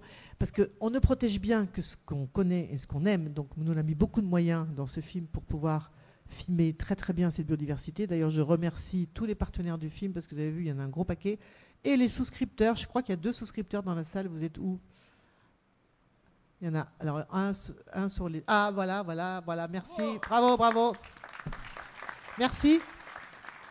Merci à vous, parce que vous avez vu, c'est 4000 souscripteurs qui ont préacheté le DVD que vous allez recevoir courant septembre. Mais vous êtes au courant, on était un peu en retard, mais ça y est, il est prêt, il est très beau, il y a des bonus et tout. C'était un quart du budget. S'il n'y avait pas eu vous, on n'aurait pas eu 2 caméramans. Vous avez vu la qualité des images. 2 caméramans, un droniste qui a inventé des drones pour rentrer dans les grottes et tout. Magnifique, quoi. Et c'était des moyens vraiment pour pouvoir bien filmer cette biodiversité, que tout le monde se dise magnifique, c'est très beau, il faut protéger parce que c'est beau, quoi. Donc voilà, il fallait rendre ça beau. Et Juliette, elle découvrait, parce qu'évidemment, c'est des endroits, comme elle dit, on ne va jamais dormir dans un hamac en Amazonie. Elle n'avait jamais fait. Et venir à l'Albin, tu crois qu'elle viendrait? Non, ça, je crois pas. Bon, voilà. Dommage. Donc, c'était une belle expérience pour ça. Alors, pour ceux qui ne veulent voir ou revoir le film, je vous informe qu'il est accessible en ce moment sur le site de... Vous tapez France Télé Outre-mer, la fabrique des pandémies, et vous pouvez le voir sur votre Internet, enfin sur votre... voilà. Et je vous informe aussi que à partir du 15 septembre, nous allons mettre en ligne un site dédié à l'éducation nationale. Le ministère soutient ce projet. On a le label. Il est cofinancé par différents organismes, dont l'Office français de la biodiversité. Un site dédié aux enseignants et aux associations, etc., où j'ai monté 30 vidéos complémentaires de 3 à 8 minutes accessibles gratuitement, avec 18 fiches pédagogiques dont vous pouvez vous servir, l'idéal étant pour ceux qui sont enseignants, ou d'emmener les enfants, le film marche très bien à partir de 11-12 ans, hein, même s'ils ne comprennent pas tout, ils sont en général très touchés par, parce que c'est très concret, quoi, hein, les animaux, enfin, etc. Et c'est plutôt dédié au secondaire et enseignement supérieur, et ensuite de travailler en interdisciplinaire sur cette question du lien entre la biodiversité et la santé. Voilà. Ça s'appellera le site lafabriquedespandémies toutattaché.com. Super, merci. Alors, je pense qu'on va pouvoir démarrer les questions ou le dialogue. Qui c'est qui veut s'exprimer? On a 2 micros. Voilà, au fond. Oui. Alors, ce que je voulais dire, j'ai beaucoup apprécié cette projection de film. J'ai été très touché puisque moi-même, je suis originaire de Guyane française. Je suis né à Cayenne. Et j'y ai vécu jusqu'à l'âge de 11 ans. Mes parents eux-mêmes ont eu leur exploitation agricole justement à Sinamari, le long du fleuve, qui maintenant est devenu bien sûr une réserve, enfin un barrage hydroélectrique. Donc à l'époque, jusqu'en 1976, j'ai vécu en Guyane, et évidemment nous n'avions pas l'électricité, puisque le barrage a été édifié en 1980. Voilà. Et le CNES n'existait pas, c'était les débuts du CNES. Écoute, parle pas trop d'électricité, là, s'il te plaît. Et oui. Et mais bien sûr, on a tous besoin d'énergie. Hein, faut pas cracher dessus. Ce que je voulais dire tout à l'heure, c'était surtout par rapport à ce que vous évoquiez sur les animaux. Nous étions pas toujours très argentés et parfois nos parents achetaient de la biche au marché. Et quand on cuisinait ce plat, on cuisinait bien, hein, on le faisait bien cuire. Hein. Malheureusement, on savait à l'avance qu'on allait être malade. Et là, on prenait véritablement la grippe. Mais c'était une grippe carabinée, quoi. Voilà. Je voulais faire ce témoignage parce que de nos jours, ça existe toujours et c'est connu. Et notre père nous disait de toute façon, c'est pas mauvais, ça améliore l'immunité. Voilà. Mais on était quand même séchés. Ouais. Alors là, je comprends pas trop comment une biche pourrait transmettre le virus de la grippe. Mais bon. Il y a peut-être des mots qui ne sont pas exacts là-dedans parce que c'est bizarre. On avait les symptômes, fièvre, douleur musculaire et comme la grippe. Bon, en plus, les virus, il faut quand même savoir, pour Ebola par exemple, c'est le cas, qui est un virus très mortel. Le problème, c'est de manipuler les fluides, en fait, au moment du dépeçage, oui, qui est dangereux. Parce que si vous faites cuire le singe, bon, évidemment, je ne vais pas encourager à manger du singe, mais enfin, c'est ce qui se passe au Gabon, par exemple, eh bien, le virus est inactivé très rapidement par la cuisson. Donc, je ne sais pas. Bon, peut-être que c'était une manière de dire, parce que je ne vois pas comment... Enfin... C'était peut-être que les toxines, en fait. Hein. Moi, avec du recul, je me dis c'était peut-être que les toxines, parce que la viande était vraiment bien cuite, quoi. Il n'y avait pas de doute là-dessus. En plus, la biche qui vit en forêt et tout, je ne vois pas comment ça pourrait être... je sais pas. Bon, écoutez, devenez végétarien et comme ça vous serez en pleine santé. Alors, en tout cas, par rapport à cette question, ce qui est sûr, c'est que, puisque vous abordez la question de la viande, qu'il faut manger moins de viande, ça, on va continuer à le dire autant qu'il faut, hein, et que si on en mange, il faut que ça soit bio et local, parce que si elle n'est pas bio et locale, elle est nourrie avec du soja qui vient d'Amérique, et donc quand on mange de la viande pas bio et locale, on contribue au dérèglement climatique, à l'extinction de la biodiversité et à l'émergence de nouvelles maladies infectieuses. C'est très clair et j'aimerais que le ministère de l'Agriculture, l'Élysée, tout le monde entende ça. Et nous, on peut commencer par boycotter la viande qui n'est pas bio et locale, déjà, première chose. Et ensuite, interdire, il faudrait interdire l'importation de soja qui viennent d'Uruguay ou d'Argentine. Parce qu'en plus, c'est pas bon pour les petits paysans de ces pays-là, qui sont souvent chassés par ces monocultures bourrées de Roundup, etc. Voilà. C'est catastrophique. Mon papa a fini ses jours au Paraguay, où je l'ai rendu visite. Et à l'époque, c'était peu exploité, évidemment. Il n'y avait que quelques routes. Et très récemment, j'ai vu un reportage. Malheureusement, on a inondé de de pesticides pour cultiver le soja, pour nourrir les cochons bretons. Ah oui. Oui, bien sûr, moi c'est ce que j'ai dénoncé dès 2008 dans Le Monde sur le Monsanto, le Paraguay, c'était exactement ça. Il y a déjà 2008. Et même en 2005, je l'ai fait en Argentine. Donc vous voyez, ça fait un sujet que je suis depuis très longtemps. Et voilà. Allez, d'autres questions? Merci. Alors, Oui, merci. madame, là. Voilà. Je voulais vous remercier pour ce film qui nous fait sortir de la polémique anti-vax, pro-vax, et puis complot, etc. C'est vraiment une bénédiction. Enfin, moi, je trouve ça génial de sortir de ça parce que ça fait 2 ans qu'on tourne en continu autour de ces problèmes-là, alors que vous nous montrez qu'il y a d'autres facettes sur cette pandémie. Et donc, merci. Et ma question, c'était le Monde selon Monsanto, il me semble, était sorti sur Arte. Et est-ce que c'est prévu qu'Arte le diffuse? Non. Okay, Arte n'a pas voulu de ce film, mais Arte est en train de changer et j'en suis bien triste. Et donc c'est pour ça que nous l'avons fait avec Ushuaïa TV et France Télé Outre-mer. Et voilà, et je suis très contente finalement. Parce qu'on a pu faire ce qu'on voulait. Arte est en train de se devenir exactement comme les autres chaînes, beaucoup moins ouverte, très mainstream. Ben voilà. Non. Donc, mais en tout cas, il est disponible en ligne sur le site de France Télé. Donc voilà. C'est génial. On diffusera.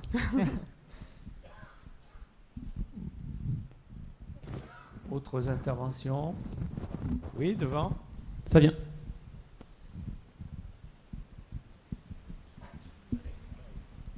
Félicitations pour le film. Donc, il m'a semblé que l'histoire du dépeçage des animaux, c'était peut-être lié à la fièvre Q. Je ne sais pas si vous savez, en 1995, à Briançon, il y a eu le problème de la fièvre Q. Et donc, on a appelé un docteur à l'époque, qui était très vif d'esprit, c'était le docteur Raoult. Et en 2 jours, il a fait le tour de la ville, il a analysé un peu toutes les situations et il a découvert que donc les ouvriers agricoles n'étaient pas touchés parce que c'est transmis par les animaux. Donc les ouvriers agricoles n'étaient pas touchés et que c'était dans la ville qu'il y avait le virus qui se répandait. Et en fait, c'était dû aux carcasses des animaux qui étaient juste à côté de la gendarmerie et qui, chaque fois qu'un hélicoptère décollait, ma foi, il envoyait toutes les bactéries pathogènes. Voilà. Donc on n'entend pas citer Raoult qui a dit aussi que c'était le vison. Le vison qui était un agent transmetteur. Voilà. Alors là, vous parlez pour le Covid-19. Oui. Alors là, je vais faire une petite parenthèse parce que c'est quand même important. Quand j'ai fait mon livre, la version poche, qui est donc sortie 1 an après la version La Découverte, j'ai fait une postface parce qu'il fallait que je vois un peu ce qui s'était passé depuis 1 an et demi. J'ai recontacté tous les scientifiques que j'avais interviewés pour le premier livre. Parce qu'en fait, il y a encore beaucoup d'inconnus sur l'origine du SARS-CoV-2. Et je vais quand même faire un petit couplet là-dessus parce que c'est hyper important. Vous avez compris que le premier coronavirus de chauve-souris qui a contaminé les humains, c'était donc lors du premier SRAS, le syndrome respiratoire aigu sévère, en 2002, Chine, Hong Kong. Bon, ça s'est vite arrêté, hein, mais voilà. Et à l'époque, on avait identifié l'animal intermédiaire qui avait servi de pont entre la chauve-souris et les humains. C'était une civette.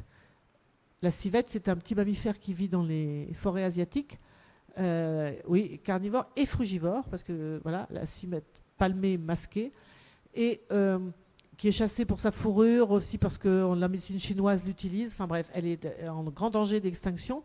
Et surtout, ce qu'il faut souligner, c'est qu'on l'a mis en élevage dans plusieurs pays asiatiques, parce que cette civette, elle a la caractéristique, elle adore les fruits de café. Et quand elle mange les fruits de café, elle digère la pulpe et rejette les grains de café. Et ce processus intestinal donnerait, je n'ai pas essayé, au café un goût exceptionnel. Et ça se vend 50 € la tasse. Donc tous les nouveaux riches qui veulent épater la galerie, ils prennent du café civette, vous tapez café civette, et vous verrez. Et c'est atroce. Vous verrez j'ai monté une vidéo là-dessus pour le site de l'Éducation nationale. On les met dans des cages avec plein de café, et elles tournent en rond et elles bouffent du café à longueur de journée. Bref, c'est horrible. Bref, en tout cas, on a retrouvé sur une civette d'élevage exactement le même coronavirus que celui du SARS-CoV-1 qu'on a trouvé chez les humains. Donc voilà, on a compris la transmission. Et très probablement, c'est parce que des chauves-souris ont déféqué ou ont contaminé des grains de café et qui ont été donnés ensuite à ces civettes en élevage. Et des circonstances qui n'existeraient pas si on arrêtait de faire des conneries comme ça, vous voyez, de mettre les animaux sauvages en cage, etc. La probabilité dans la vraie vie, entre guillemets, que ça se passe, elle est vraiment, vous voyez. Mais là, quand on fout des civettes en cage par centaines, voilà, oui. Donc voilà. Mais pour le SARS-CoV-2, on n'a pas trouvé l'animal intermédiaire. Au début, on avait dit que c'était le pangolin. Le pangolin n'a rien à voir avec ça. Et moi, quand j'ai fait ma postface, vous la lirez, vous verrez, j'en ai conclu, pas moi, tout ce que j'ai lu avec les scientifiques que j'ai interrogés, qu'il est très probable que le SARS-CoV-2 se soit échappé du laboratoire P4 de Wuhan. Mais ça ne change rien à tout ce qui est dit dans ce film. Parce qu'en fait, et ça c'est le premier chapitre de mon livre, on a deux options si on veut éviter l'épidémie de pandémie dont parlent les scientifiques. Soit on fait ce qu'ils disent, c'est-à-dire on développe cette vision holistique de la santé en arrêtant de séparer la santé des écosystèmes, la santé des animaux sauvages et domestiques et la santé des humains. Donc ça veut dire plus d'élevage intensif, ça veut dire on arrête de déforester, ça veut dire plus de soja transgénique, plus d'huile de palme, etc., etc. Vous voyez très bien ce qu'il faut faire. Soit on va vers ce qu'on appelle la biosécurité. Et la biosécurité, c'est quoi ? Eh bien, c'est ce qui s'est passé à Wuhan, en Chine, par exemple, quand il y a eu en 2002 le premier coronavirus de chauve-souris. On a créé un laboratoire P4. On a commencé à attraper les chauves-souris dans les forêts asiatiques pour prélever et détecter tous les virus dont elles sont porteuses. On les a mis, ces virus, dans des virothèques. Tout ça avec l'argument, parce que c'est des millions de dollars, et vous verrez que le laboratoire P4, je révèle, enfin en tout cas je m'appuie sur des sources très sérieuses, qu'il est principalement financé par les États-Unis. Ces recherches-là, non, la France n'a rien à voir avec ça. La France a eu à voir quelque chose au début, mais elle n'a plus rien à voir avec ça. Et dans ces laboratoires P4, on pratique ce qu'on appelle le gain of function, c'est-à-dire l'acquisition de fonction. C'est quoi ça ? Ça a commencé en 2010. Des chercheurs hollandais se sont amusés à mélanger sur une paillasse deux virus de grippe, un très létal et un autre très transmissible. Parce que les virus de grippe peuvent être soit très transmissibles, ils ne sont pas dangereux, très létaux, et ils ne sont pas très transmissibles, vous voyez. C'est très grave, c'est très rare qu'ils soient les deux. Donc il s'est amusé à les manipuler sur sa paillasse et ensuite il les a exposés à des furets. Pourquoi les furets ? Parce que le furet est le seul mammifère avec les humains qui éternue quand il a la grippe. Donc il peut transmettre le virus de la grippe par les éternuements. Il n'y a que les furets et les humains qui éternuent. Et qu'est-ce qu'il a fait ? Il leur a inculqué le virus, manipulé, qui est passé une fois, deux fois, trois, quatre, d'un furet à l'autre, d'un furet à l'autre, d'un furet à l'autre, et à la fin, super virus de grippe, hyper dangereux et hyper transmissible, le genre de truc que si tu le lâches dans la nature, je ne te dis pas le truc. Ça avait fait, évidemment, heureusement, un tollé. À l'époque, Barack Obama avait déclaré un moratoire sur ce genre de pratique, et puis évidemment, c'est reparti comme en 40, encore plus maintenant, parce qu'on nous prétend donc, évidemment, que avec des millions et des millions et voire des milliards d'euros, de dollars, qu'on va donc faire ce qu'on appelle le virome, comme on a fait avec le génome, c'est-à-dire séquencer tous les virus que pourrait... On estime qu'il y a 170 000 virus non connus au minimum dans la nature, les mettre dans des virothèques, tout ça dans l'optique de développer des vaccins. Voilà. Alors, on soupçonne que le SARS-CoV-2, qui se serait donc échappé de Wuhan accidentellement, était donc un virus manipulé, parce que ça, on sait qu'il est très proche d'un virus de chauve-souris, un coronavirus qui avait été identifié 7 ans plus tôt dans des mines chinoises, enfin vous verrez dans mon livre, je raconte tout ça, manipulé pour qu'il soit très transmissible aux humains. Et il y a plein de raisons techniques, bon, je ne rentre pas dans les détails, qui vont dans ce sens. La structure de ce virus, il y a une partie qu'on ne sait pas d'où elle vient, en tout cas ça n'appartient pas au bêta-coronavirus, et il est très probable que ça a été inséré pour lui permettre de s'accrocher facilement aux cellules humaines. Donc voilà, donc la biosécurité c'est ça, c'est de se dire, l'ennemi c'est la nature, l'ennemi ce sont les virus, et les animaux qui portent ces virus. Donc on va s'attaquer à ça. On ne touche à rien aux causes qui font que, naturellement, évidemment, ces virus peuvent sortir du bois. Et en fait, on s'expose à d'énormes risques, parce que vous verrez une étude que je cite dans ma postface américaine qui montre que dans les laboratoires P3 et P4, il y a 20% d'incidents, voire d'accidents, qui font que c'est très dangereux, quoi. Et la probabilité qu'un virus manipulé dans un laboratoire P4 s'échappe est bien plus grande que vous voyez, que ce virus-là sorte spontanément d'une forêt. La biosécurité, ça veut dire aussi favoriser les élevages intensifs aux motifs qui sont plus sécures que les élevages familiaux. C'est ce qu'on voit avec la grippe. C'est ce qu'on voit avec ces grands élevages qu'il y a par exemple en Asie. Quand il y a eu l'épidémie de H1N1 en Thaïlande, on a fait abattre tous les poulets et des fermes familiales, alors que la Thaïlande est le centre d'origine du poulet, donc on a vraiment fait disparaître la biodiversité des poulets. On a favorisé les grands élevages intensifs avec des souches européennes, donc on a fait disparaître la biodiversité des poulets asiatiques, au motif que les grandes fermes modernes et tout étaient bien plus sûres que les petites fermes familiales, ce qui est évidemment un non-sens, mais favorise toujours les mêmes, l'agrobusiness. Et enfin, dernier échelon de cet étage, enfin de cette fusée, si j'ose dire, c'est le contrôle des humains. Excusez-moi, mais c'est quand même un peu ce qu'on a vu ces derniers temps. Hein. On est en pleine biosécurité. Voilà. Et j'espère qu'on ne va pas aller plus loin dans cette voie-là, parce que c'est la voie où, au final, on aura de plus en plus de maladies, c'est clair. Et ça s'accompagnera d'un contrôle toujours plus grand sur les gens. Et voilà.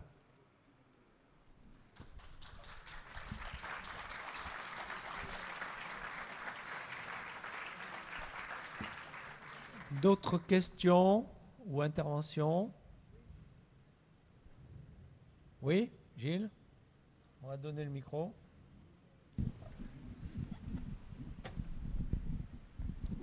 Bonjour, bonsoir. Je suis très touché par ce que vous venez de dire, parce que c'est la première fois que je vois quelqu'un qui est capable de dire ce que vous avez dit en public, et ça me touche profondément, et pour ça je vous en remercie énormément pour ce qui peut se passer après. Et je suis entièrement d'accord avec vous. Encore bravo.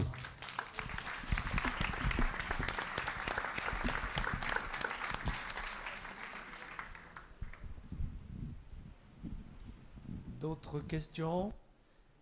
Bon, moi, pendant que vous réfléchissez, je voudrais que tu nous parles un peu de la surpopulation humaine, parce que finalement, c'est aussi un problème. On le sait que dans une population de mammifères, quand il y a trop d'individus sur un endroit qui est restreint, la transmission de parasites ou de maladies est augmentée. Donc forcément, si cette population, en plus, est en mauvaise qualité sanitaire, c'est évident que ça risque d'augmenter ce genre de maladies, d'épidémies. Excusez-moi, je crois qu'on avait encore une dernière question par rapport à l'autre sujet. Excusez-moi. C'est moi ? Oui, bonsoir. Alors, Marie-Monique, j'ai fait un tour sur ton site mariemonique.robin.com parce que ça fait 20 ans qu'on ne s'était pas vu la dernière fois. Alors, je me suis dit, mais non, c'est pas possible. Elle ne va pas tomber comme ça avec l'écologie pour la première fois. C'est pas ça, Marie-Monique. Alors, je me rappelle bien que tu as le prix Albert Londres en 1995 pour un super documentaire qu'elle a fait, Voleurs d'organes.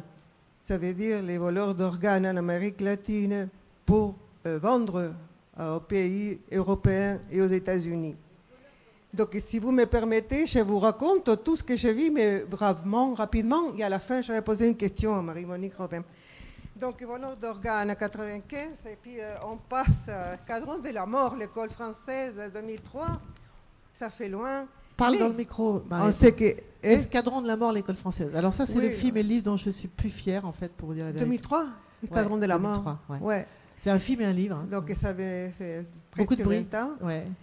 Et puis après, je commence à voir qu'il y a plein de choses sur l'écologie. Une inquiétude pour l'écologie qui n'est pas d'aujourd'hui et de ces super films qu'on vient de voir tout à l'heure. Blé, chronique d'une mort annoncée. 2005. À partir de 2005, il y a un engagement écologique, je pense, là, qui c'est quelque chose qui se réveille. À 2005, Argentine, le soja de la faim. Oui. 2005, les pirates du vivant. Oui. Continue. 2008, un grand documentaire, Le Monde selon Monsanto, 2008. Ouais. Et Rebelote, 2017, les Roundup face à ses juges. Donc, ouais. C'est ce film. Vous pouvez chercher toutes les informations dedans et puis vous pouvez les voir. Et entre les deux, il y a une autre Poison quotidien, un film, un livre. C'est une sélection parmi 150 films. Je ne peux pas. Il y a 150 films dans ta filmographie, plus la bibliographie, tous les livres qu'elle a écrits. Alors, 2011, notre Poison quotidien. Oui. Les moissons du futur. 2012, les moissons du futur. Ouais. On continue. 2014, Sacrée Croissance. Et là, ça tombe bien pour parler de quelque chose. Donc, tu vois, Marie, que depuis 20 ans au moins que tu es... Prends le micro. Depuis 20 ans que tu es au moins branché écologie. Est-ce que on peut maintenant tout le monde parle d'écologie, même les patrons du CAC 40 parlaient d'écologie. Donc, et ça devient un peu banal. Est-ce qu'on ne peut pas continuer à parler d'écologie sans parler de changer le système? Ah bah oui, on ne peut pas. Donc je précise que Mareté, je l'ai connue à Grenoble pour la projection en 2004-2005 de Escadron de la mort, l'école française, qui était un film et un livre, donc je suis vraiment très très fière, où je me suis fait passer pour une journaliste d'extrême droite, et j'ai réussi à interviewer plein de généraux français, argentins, etc., chiliens, montrant comment les Français ont exporté les méthodes de torture développées pendant la guerre d'Algérie vers ton pays, l'Uruguay, l'Argentine, etc., etc.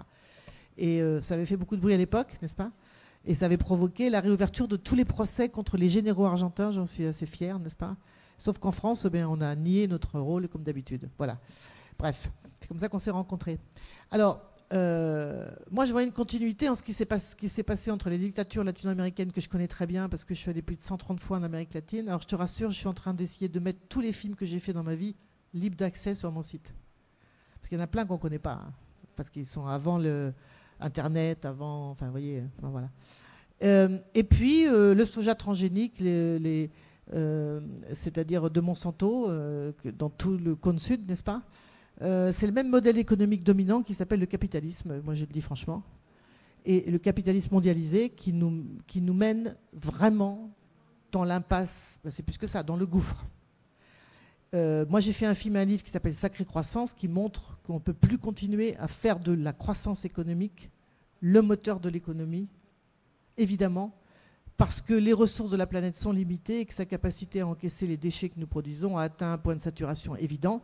Et on voit bien qu'on est en train de payer cette dette environnementale que ce modèle a créée.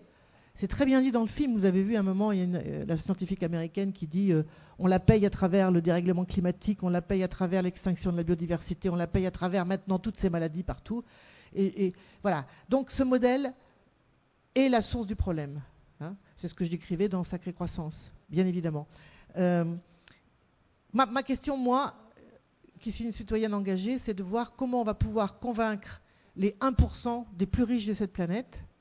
Vous savez, 1% de citoyens du monde qui possèdent autant que 3,5 milliards d'habitants. 3 milliardaires français qui possèdent autant que 37 millions de Français.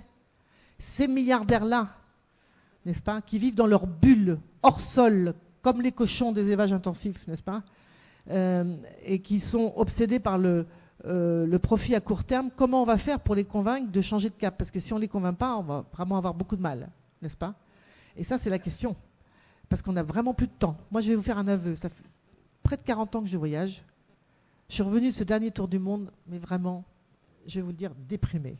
Vraiment. Parce que vraiment, le dérèglement climatique, et c'était avant l'emballement de cet été chez nous, mais je les vois partout, ça s'emballe. Le dérèglement climatique, c'est exponentiel. Il y a ce qu'on appelle des boucles de rétroaction positive qui fait qu'à un moment, on passe un cap, un seuil, et hop, ça s'emballe. L'érosion de la biodiversité, c'est énorme. Les pollutions, je ne peux même pas vous dire comment j'ai vu l'évolution dans plein de pays du monde. les maladies, donc voilà. Et tout ce système-là, en plus, génère de la pauvreté. J'en viens à ta question. C'est dit dans le film. La pauvreté est en soi, la pauvreté, hein, donc qu'on a partout maintenant. Avec la mondialisation, la pauvreté, elle est de la même manière dans tous les continents maintenant. Hein. Il y a des très riches au Brésil et des très pauvres, comme il y en a en France. Enfin, voilà. La pauvreté, en soi, c'est une bombe écologique parce que les gens, ils doivent bouffer. Donc, protéger l'environnement quand vous devez manger, excusez-moi, mais c'est pas très évident, quoi. Hein. Donc, voilà. Donc, on ne peut pas régler cette question de la protection de la biodiversité si on ne s'attaque pas à la question de la pauvreté. Donc, si on ne s'attaque pas au modèle économique qui génère cette pauvreté, qui fait qu'il y a des riches de plus en plus riches et des pauvres de plus en plus pauvres partout, n'est-ce pas? Ça, c'est une chose. Et par rapport à la question démographique, c'est une question que j'ai souvent posée à tous les scientifiques. Bon, ce n'est pas abordé dans le film, mais dans le livre. Ils m'ont tous dit la même chose. Le problème, ce n'est pas la population humaine. Le problème, c'est le comportement prédateur d'un certain nombre de très riches qui épuisent les ressources, bien plus que la grande majorité des humains. Le problème, c'est la pauvreté. Et il suffit, si on veut s'attaquer à ce problème de l'explosion démographique, qui est dans certains pays, parce qu'en fait, il y a quand même une tendance, même en Asie, à une baisse de la fécondité, d'envoyer les filles à l'école. C'est tout. Elles vont à l'école, elles étudient, et partout dans le monde, on a fait ça, elles font moins d'enfants. Et c'est tout. Et attention de ne pas tomber dans les arguments que j'appellerais eugéniques, qui consiste à dire que finalement on est trop sur cette planète et que c'est pas mal qu'il y en a qui dégagent, parce que dans la tête de ceux qui pensent ça, c'est évidemment les pauvres qui doivent dégager parce qu'ils font tâche sur la planète. Attention, n'est-ce pas? Le problème, ce ne sont pas les pauvres. D'abord, le problème, ce sont les riches. En un, qui laissent développer ce système économique totalement inégalitaire. On n'a jamais eu autant d'inégalités sur cette planète, n'est-ce pas? Et donc, c'est donc une transformation profonde politique et économique qu'il nous faut si on veut faire face à ces défis. C'est très clair pour moi. Voilà. C'est pour ça que je crois que jusqu'au dernier souffle, je continuerai de me balader pour dire bougez votre cul, comme dit Juliette dans le film. Bougeons notre cul, mais bougeons notre cul aussi pour que les politiques, enfin, prennent les bonnes mesures, n'est-ce pas? Alors c'est un peu triste de dire ça aujourd'hui quand on voit ce qui s'est passé chez nous récemment, mais enfin, voilà. Bravo.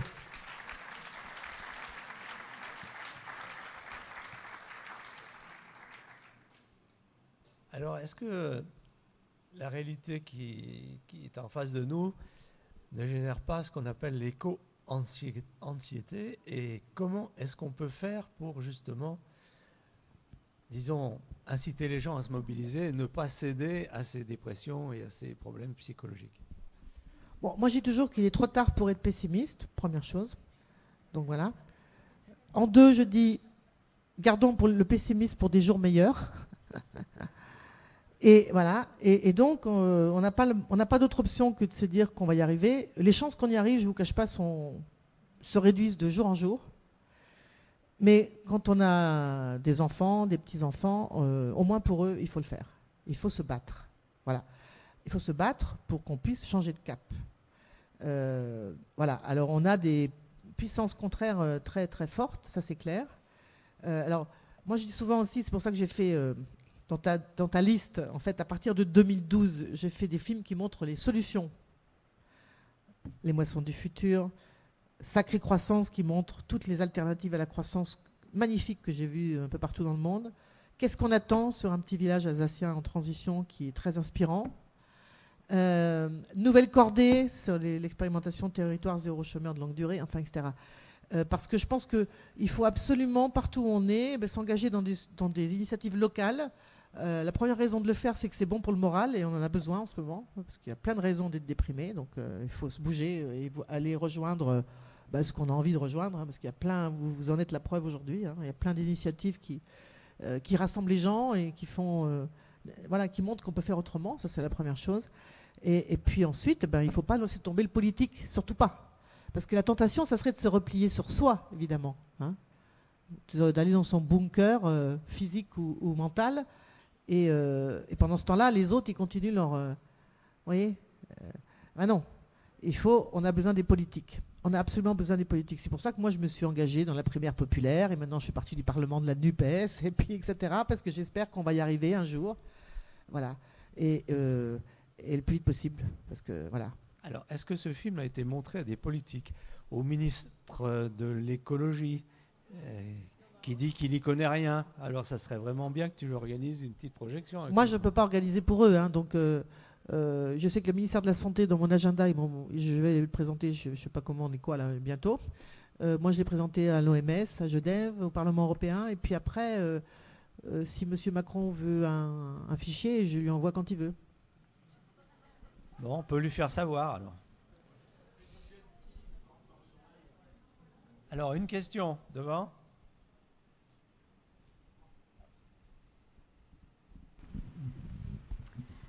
Bon, j'ai pas vu le film. Bon, j'ai entendu ce que vous parliez de la biodiversité, du système en cause, etc. Et alors, il y a quelqu'un de très consensuel et qui a dit des choses que j'ai trouvées assez proches quand même.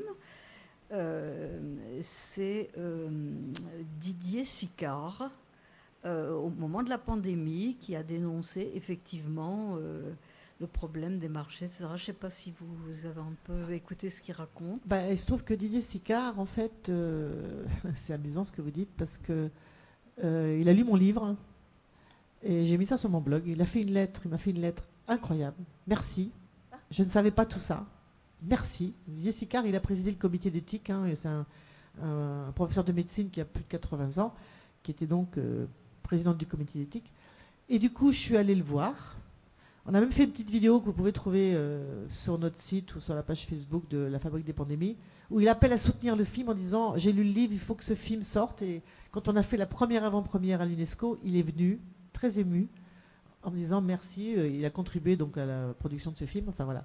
Et depuis, je sais qu'il s'est emparé du contenu du livre pour parler. Et c'est très bien. Oui, parce que c'est quand même quelqu'un qui est très haut placé. C'est marrant, voilà. Comme quoi les livres, vous voyez, ça a des impacts, y compris sur des gens comme ça. J'ai eu l'intuition en vous entendant que ça m'a oui. rappelé Didier, effectivement. Oui, une intervention là.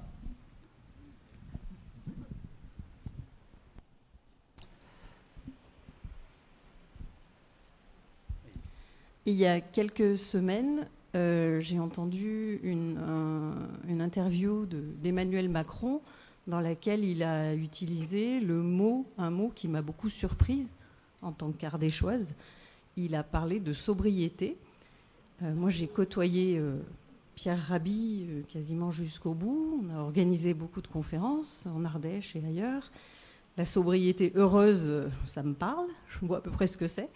J'ai été étonnée d'entendre ce mot.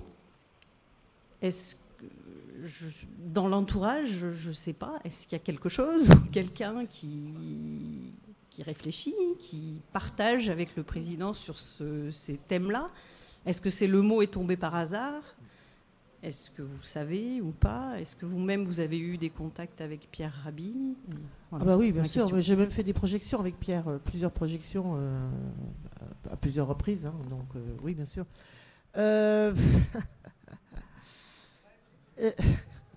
Comment est-ce que je vais dire ça? Bah, c'est pas la première fois qu'il dit des tas de choses. Monsieur Macron, il a dit c'est la fin des certitudes, la fin de l'abondance, c'est la bascule. Moi, j'ai mis sur Twitter, puisque c'est la bascule, Monsieur le Président, dont acte, transition agricole, transition énergétique, taxation des super profits, fin de la croissance et du PIB, et c'est bon, on y va. Voilà. Je crois qu'il a une grande capacité à capter des choses. Et ensuite, finalement, vous savez, moi je connais bien le sujet du Roundup, par exemple, et du glyphosate. Je vous rappelle qu'il avait dit avant 2020, le glyphosate sera interdit. Ah ben, ça a occupé tout son monde pendant tout ce temps-là, et puis voilà, et puis le glyphosate est toujours là, et etc., etc. Donc, moi j'attends des actes, vous savez, ce genre de déclaration, ou récupérer des mots, vous voyez, qui fait que finalement, on ne sait même plus ce que ça veut dire, vous voyez. Moi, j'attends de voir. Bon, pour l'instant, je n'ai rien vu. Bah, ça fait longtemps qu'on attend, hein, parce que Des En tout cas, la déclarations sobriété- sur l'écologie, on en a eu depuis le début. Et puis on a cru beaucoup, on a espéré que quelqu'un d'intelligent, visiblement, quelqu'un de jeune, aurait compris la crise incroyable qui est actuelle aujourd'hui. Ben non, visiblement, il fait du jet ski. Voilà. Oui, voilà, c'est ce que j'allais dire. En même temps, si vous pensez vraiment qu'il faut arriver à la sobriété, mais pas forcément, parce que qu'est-ce qu'il entend par sobriété? Celle de Pierre Rabhi, c'est autre chose, la sobriété heureuse, c'est-à-dire, voilà. Et 8 jours avant, il se fait prendre en photo en jet ski, il y a un truc qui ne va pas là. Hein.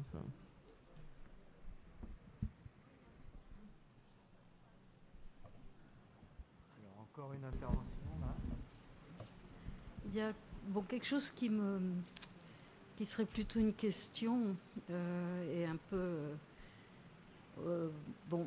Il y a les riches et les pauvres, hein, on a parlé. Et si les pauvres étaient riches, ils seraient pareils que les riches. Je veux dire, c'est un problème de système. C'est le système qui est en cause. C'est pas. Et qu'est-ce que ça donne? Comment on change le système? Comment il faut l'imposer déjà?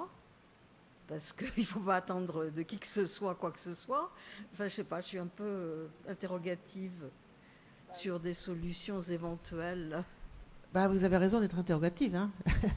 Mais n'empêche que si on ne change pas de système, on n'y arrivera pas. Oui, mais comment Donc moi, je pense que ça commence beaucoup par ce qu'on transmet à nos enfants dans les écoles.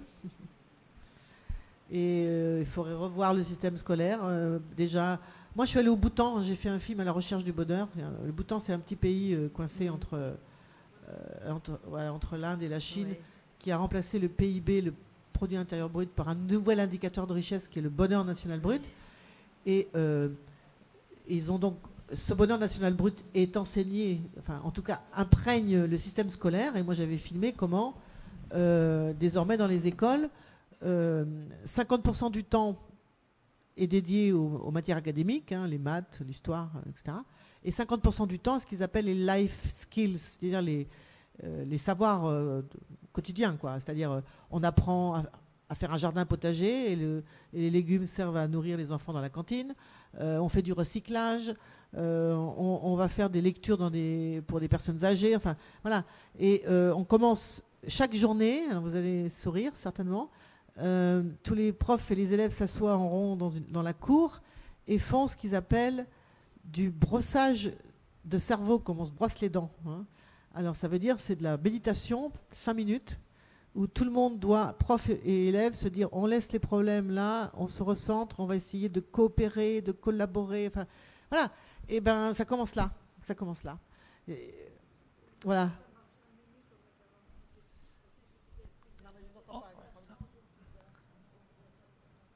Marie-Monique, j'imagine que tu as encore des projets de films. Alors, le précédent, tu avais fait du crowdfunding. Il faudrait que tu nous le dises, parce que peut-être qu'on serait très intéressé de participer financièrement à tes futurs projets. Il faut tout suivre. Vous savez, ma page, il y a m2rfilm.com, c'est la page de ma petite maison de production. Donc là, tout est là. Le Facebook, si vous n'y êtes pas, il y a le Facebook du film. Il y a mon blog. Je suis sur Twitter. Enfin bon, voilà. Prochain projet. Oui. Non, je ne dis pas. Ah. Non, je vais faire un film sur la biodiversité intérieure et le lien avec la biodiversité extérieure. Ça, je vous l'ai dit parce que c'était dans le livre et c'est pas dans le film. Donc ça, je vais le faire. Et puis après, on verra. D'accord. Bon. Moi, ce que je voudrais, c'est intervenir au nom d'Espace Nature Isère. Hein, quand on a préparé les conférences, c'est vrai qu'on s'était contacté pour 2021. C'était pas sûr qu'on puisse faire quelque chose en 2022. Pour l'association, franchement, vraiment un grand merci d'être venu ce soir, parce que c'est un moteur. C'est vrai que on a beaucoup appris ce soir, pour certains. Et ce que je voudrais dire, c'est que, je l'ai dit déjà dans l'autre conférence, ces instants, on est tous réunis là, eh bien je dirais qu'on est un peu comme les virus, c'est qu'on va se propager. Et il faut que ce qu'on a absorbé ce soir, on puisse le partager avec nos amis, nos familles, parce que c'est vrai que la solution n'est pas simple.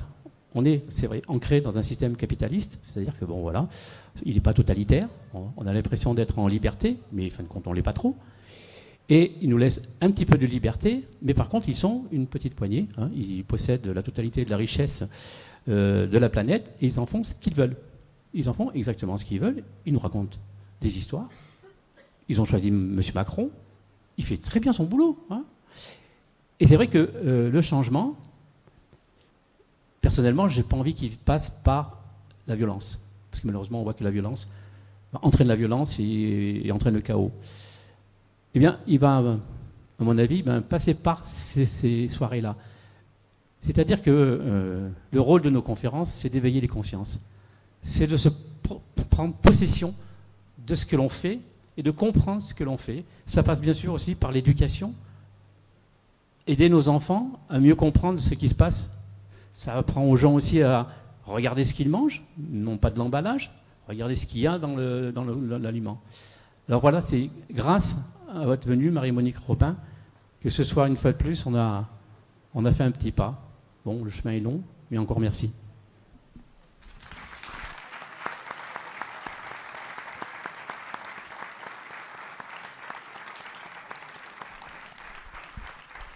Pour finir, je voudrais donner la parole à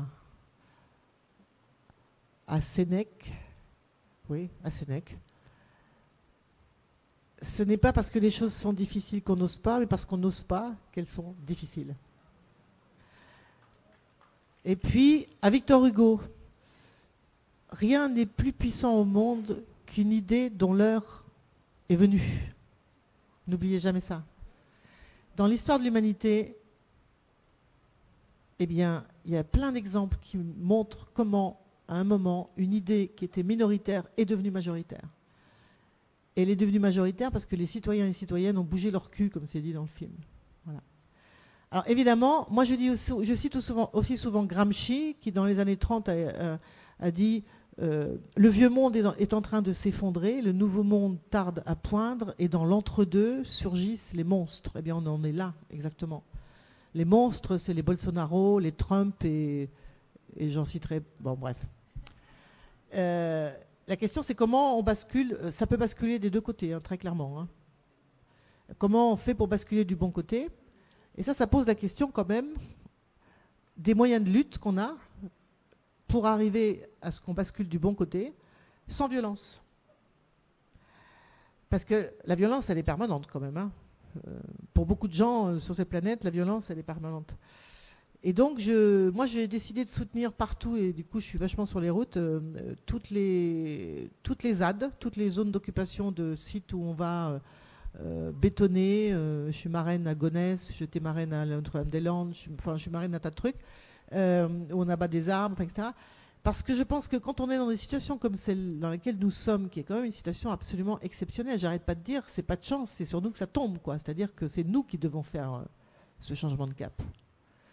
Eh bien, des actions qui peuvent être considérées comme illégales à l'instant T seront légitimes au regard de l'histoire. L'histoire nous donnera raison. Vous voyez? Et quand on est dans l'entre-deux, comme ça, eh bien, on a ceux qui s'accrochent. Et là, on est dans les derniers soubresauts. On voit bien, ça s'accroche et ça risque de s'accrocher encore plus. Ça veut dire que ça risque d'être encore pire pour ceux qui ont compris. Ils s'accrochent. Vous voyez? Mais quand tu regardes bien l'histoire, tu vois que quand ils s'accrochent comme ça, c'est qu'à un moment, pah, ça décroche. Donc, il ne faut pas lâcher. Il ne faut pas lâcher. Et si possible, sans violence, parce que ça, moi, je suis comme toi. La violence, c'est jamais bon. Voilà. Donc voilà, il ne faut pas lâcher parce qu'on sent les derniers soubresauts du vieux monde. Voilà. Allez en paix, les amis. Et un grand merci, Marie-Monique, pour cette belle soirée. Le festival, bien sûr, ne s'arrête pas. On remet ça demain avec le soleil. À 10h. Voilà. Soyez présents. S'il vous plaît. Il le dit. Il va donc